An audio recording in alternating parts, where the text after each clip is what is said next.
Bonjour et bienvenue. Merci à vous de vous arrêter sur cette chaîne. Merci à toutes les personnes qui donnent de leur énergie, donnent de leur temps pour répondre, pour mettre des commentaires, pour s'abonner, pour liker, pour partager, pour activer aussi la petite cloche qui vous permet de savoir quand je poste une vidéo. Alors normalement, je poste une vidéo le lundi, le mercredi et le vendredi.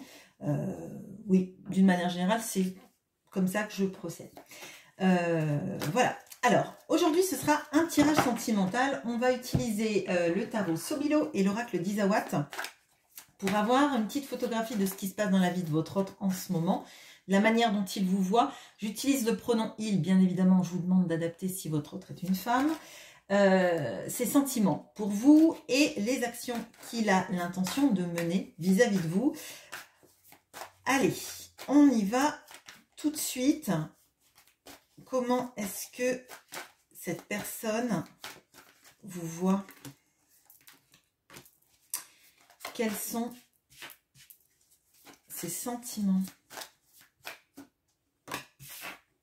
Alors tout à l'heure, j'avais le 7 de denier qui s'est encore retourné. Il vient énormément dans les tirages. Je pense que ça montre bien certains chemins de croix, certaines histoires d'amour qui sont inscrites dans la durée, avec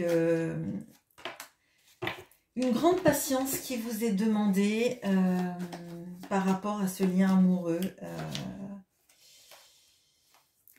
La patience qu'il faut pour attendre que lorsqu'on a semé une graine, on récolte derrière. Les sentiments.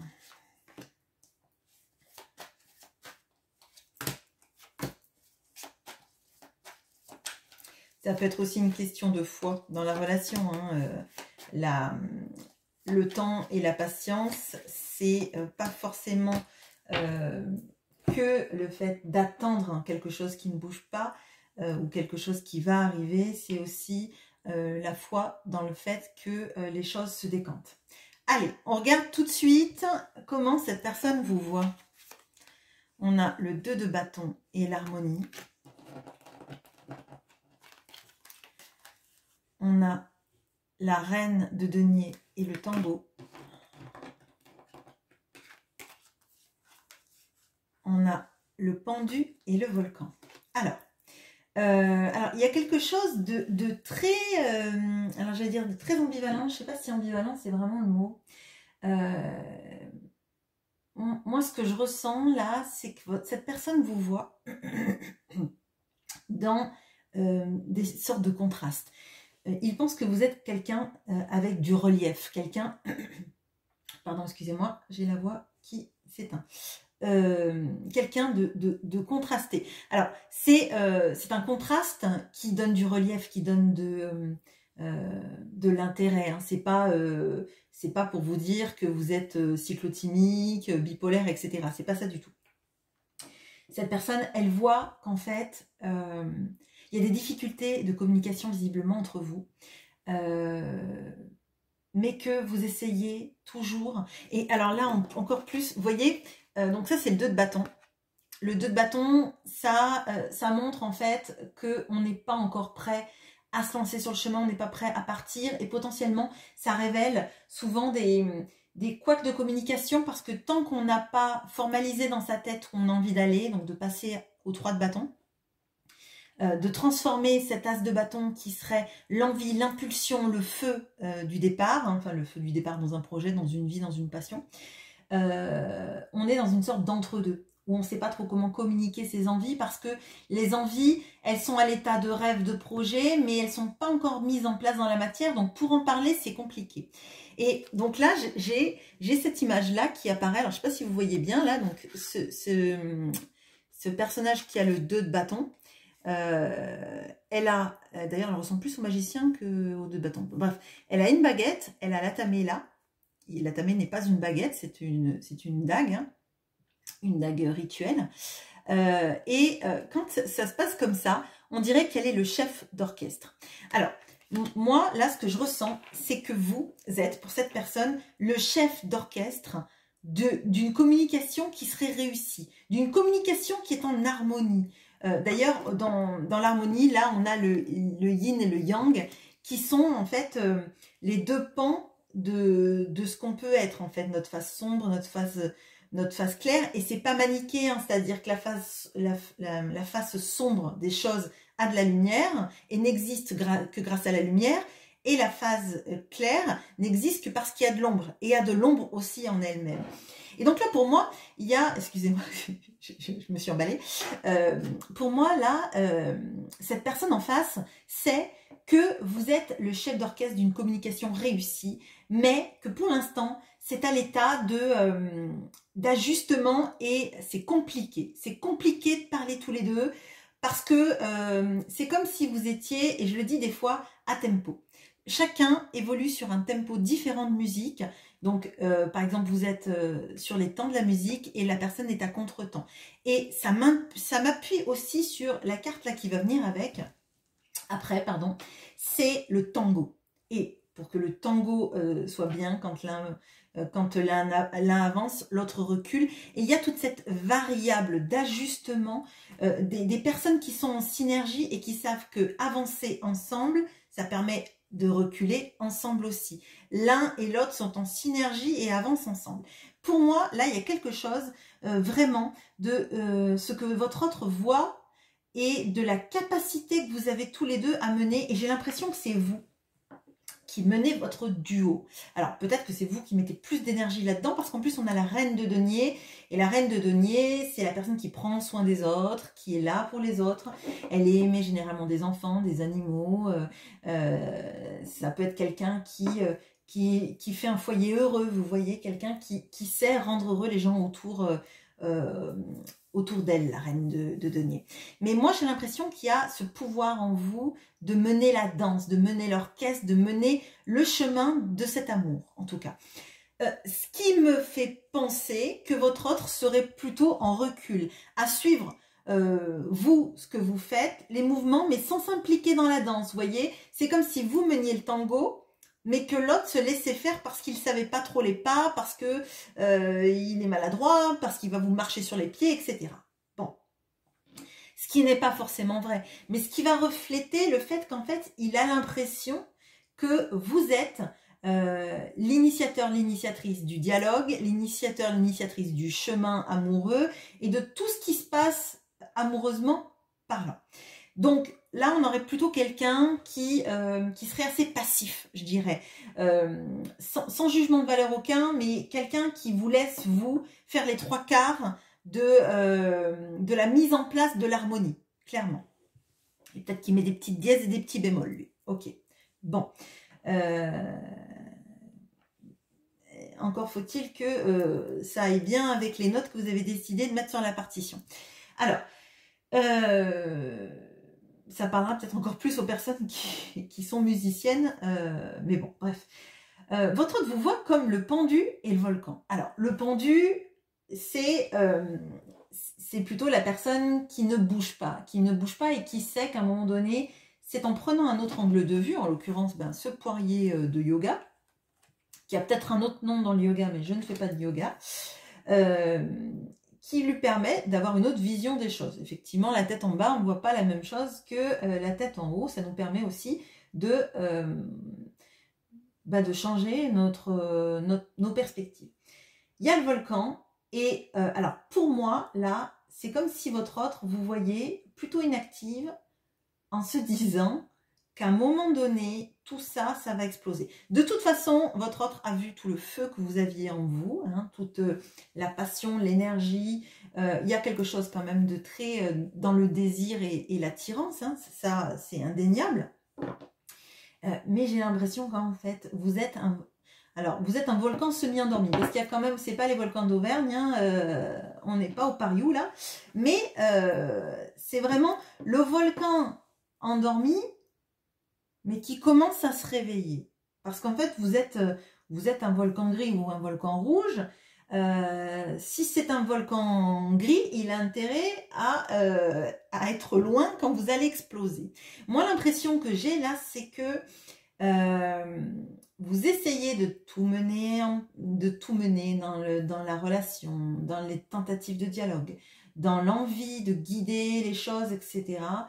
Mais que vous êtes à un point de bascule, là je dirais, où vous vous dites, je vais peut-être arrêter d'avancer, de mener la danse, me poser, regarder les choses sous un autre angle, et si les choses ne me conviennent pas, peut-être que je deviendrai le Mont Sainte-Hélène, ou alors est-ce peut-être que je serai un volcan rouge, je serai peut-être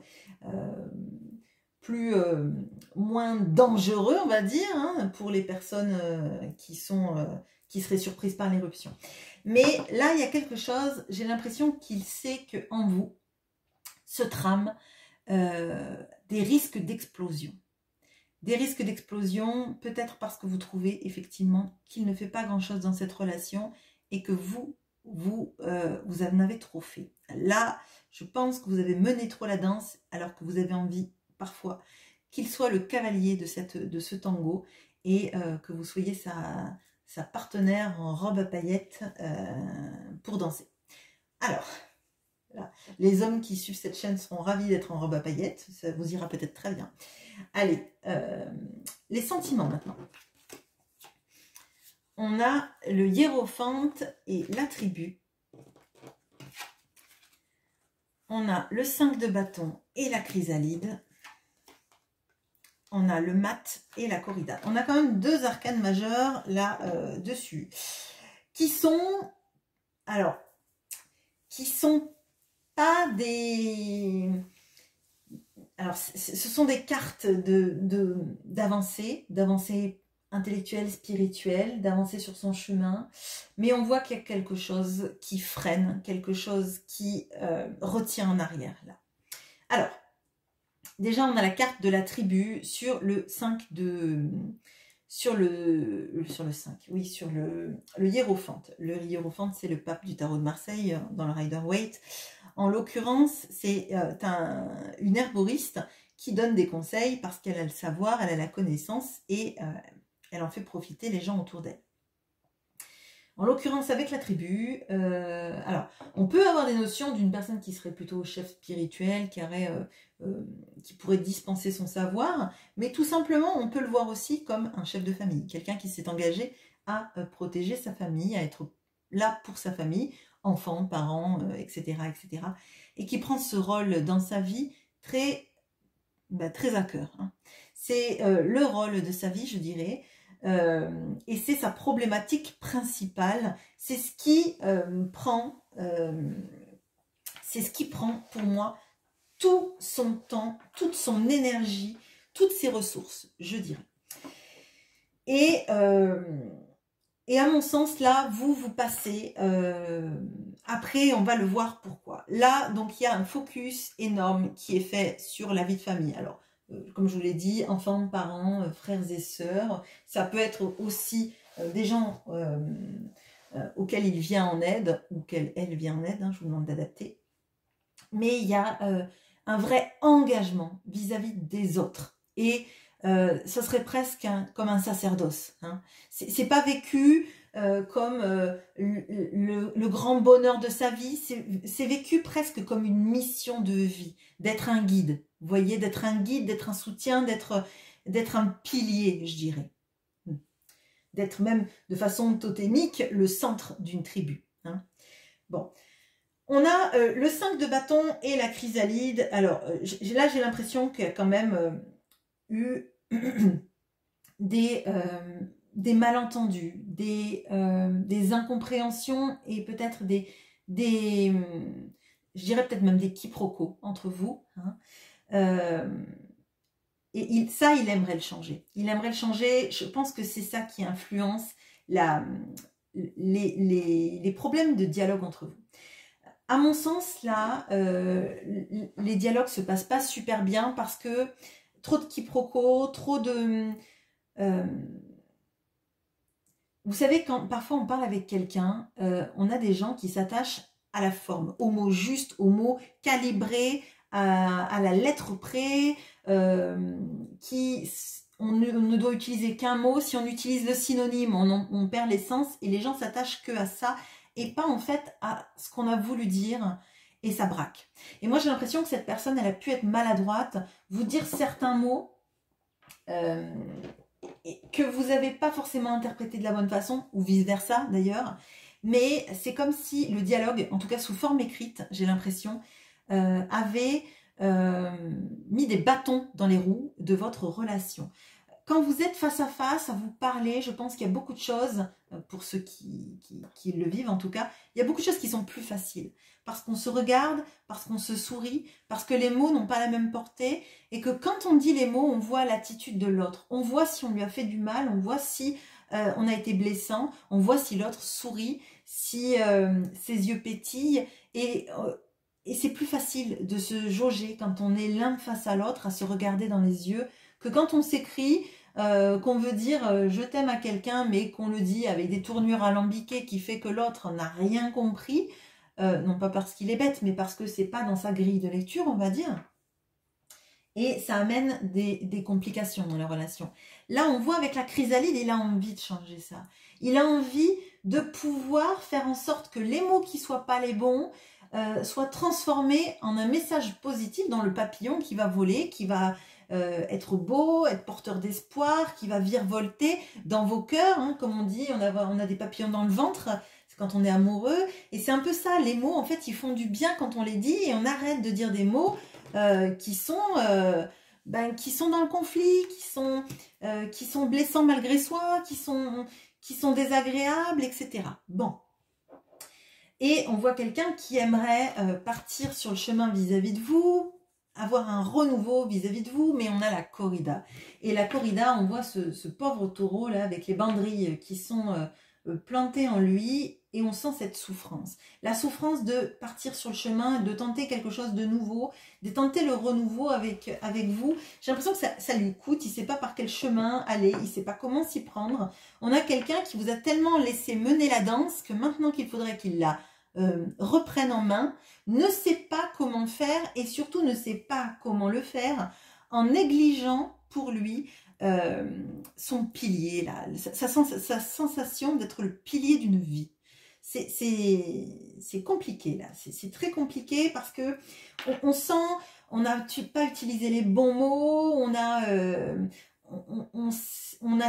laissé l'autre un peu mener la situation parce que ça nous allait bien, et puis parce que peut-être aussi quand vous menez la danse, l'autre voit à quel point vous avez envie d'être avec lui ou elle, à quel point vous avez envie de faire ci et ça, et ça le narcissise quelque part, hein, donc il vous a laissé faire, ou elle vous a laissé faire, parce que ça lui allait bien aussi, hein, mais vous, on voit que vous avez envie d'être séduite, ou séduit, que vous avez envie que l'autre prenne les choses en main, mène la danse, mène ce magnifique tango qui ferait que vous seriez dans des beaux mouvements tous les deux en synergie, quoi.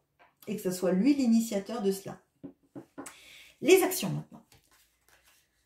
On a le 8 de coupe et la fougère.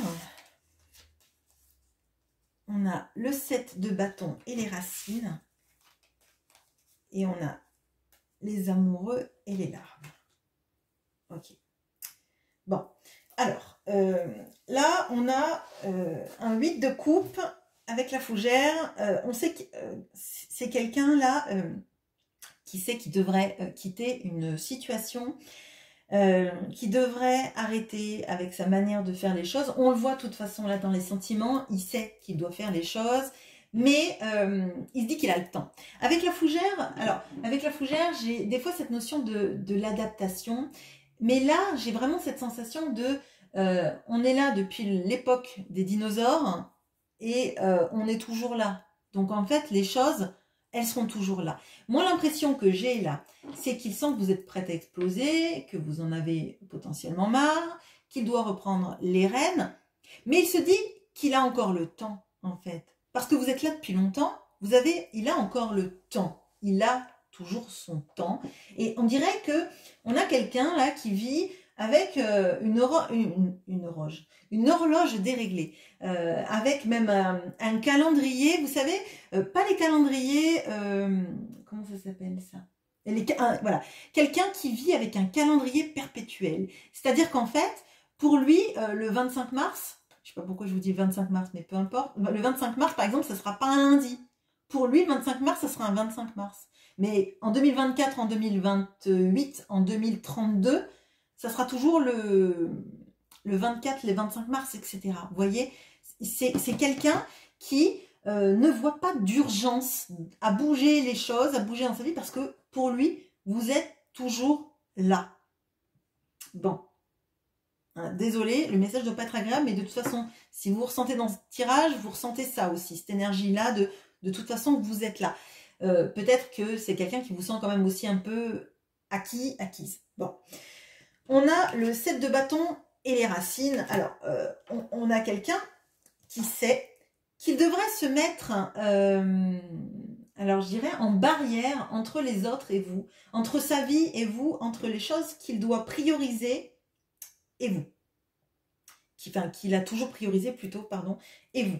Et établir ses racines, établir les racines de votre amour en se mettant en opposition avec des personnes. Je pense que c'est vraiment une histoire de priorisation de sa vie et de se dire à un moment donné que on peut toujours continuer à aimer ses enfants, ses parents, etc., tout en vivant sa vie en fait. Je pense que le sacrifice, ça n'amène à rien, à part montrer peut-être à ses enfants que quand on est parent, ben, on n'a pas le droit d'avoir une vie amoureuse, ce qui va leur donner, à mon sens en tout cas, des complexes pour leur vie à eux, hein, une image du couple qui va être compliquée. Mais bon, bref, ce n'est que ma vision des choses, vous pouvez ne pas la partager.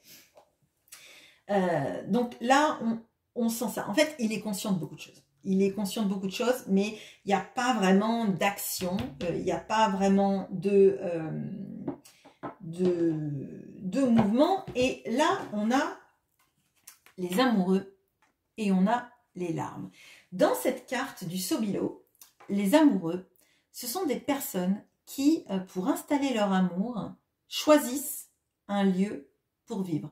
Il y a la notion du choix qui est propre aux amoureux, mais il n'y a pas une notion de choix entre des personnes.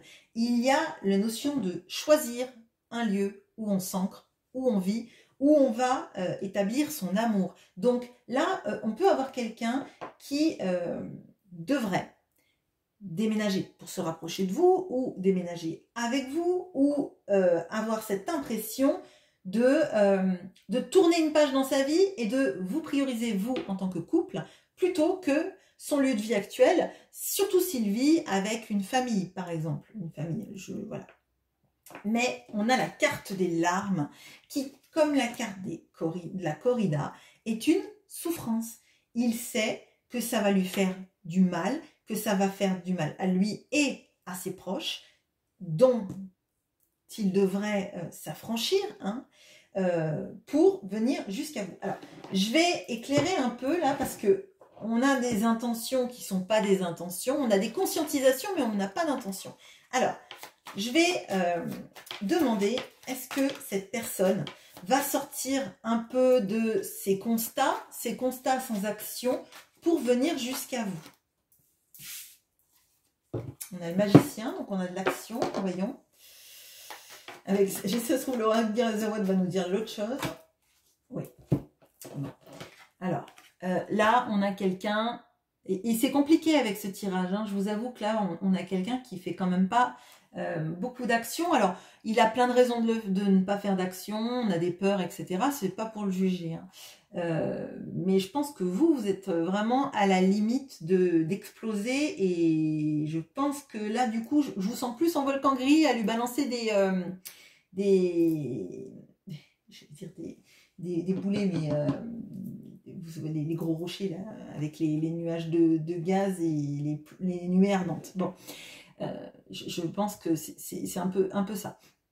Donc là, ce qu'il va faire, en tout cas, quand il sera un peu sorti de sa mixture émotionnelle compliquée, c'est vouloir vous reconquérir. Hein. Là, on a quelqu'un qui reprend du pouvoir en se disant que la seule chose à faire, ça va être d'être l'acteur de la séduction auprès de cette femme. Alors, si vous êtes un homme, c'est quand même vous. Hein. Vous aviez la robe à paillettes, maintenant vous avez la robe bleue avec le chapeau. Mais il y a quelque chose sur... J'allais dire transformer l'essai, bon. Mais il y a quelque chose sur la prise en main des choses et d'arrêter de suivre le mouvement du tango et d'enfin être le meneur de ce duo et de vous montrer à vous que vous valez la peine qu'il fasse des... Genre, je vais dire des efforts, c'est pas vraiment des efforts, mais qu'il fasse preuve de je t'ai choisi, je suis bien avec toi et je veux que ça marche. Et t'as plus à être le seul chef d'orchestre. Parfois c'est moi qui m'accordera ton tempo, et puis parfois c'est toi qui t'accorderas au tempo, et puis parfois c'est moi qui mènerai la danse, parfois ce sera toi, et ce sera bien équilibré comme ça.